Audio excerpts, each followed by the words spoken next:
Domai, dabar toks asmeniškas turbūt klausimas. Ar eitumė pasimatymą į modernios lietuviškos virtuvės restoraną ar į vyninį? Nu čia vis tiek, daugiau mažiau šiek tiek damos nuomonė koreliuoja, manau, šitoje vietoje. Bet jeigu reiktų rinktis, man turbūt rinkčiaus lietuvišką restoraną, nes vyniniai pavalgyčiau nebent kokių nors alyvuogių.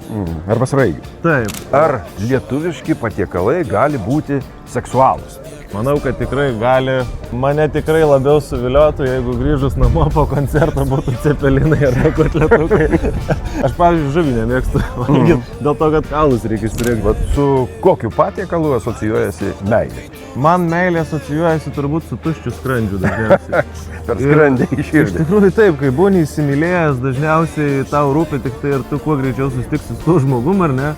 Tai tas maistas jis tikrai būna vakare tik atsimintas, kad kodėl aš toks irzlus.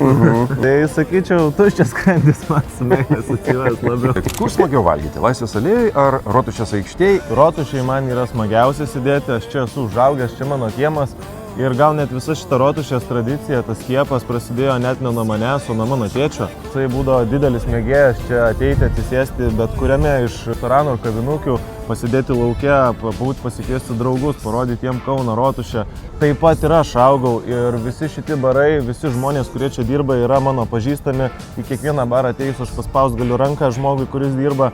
Ir tai buvo neatsiejama mano augimo jaunystės dalis šitoje vietoje. Bet kokį maistą pasirinktum, jeigu iš tikrųjų taip pat paimant meilė asocijuojasi? Bet kokiu atveju tai turėtų būti kažkas lengvo, nes stipriai pavalgius vis tiek meilė nugali miegas.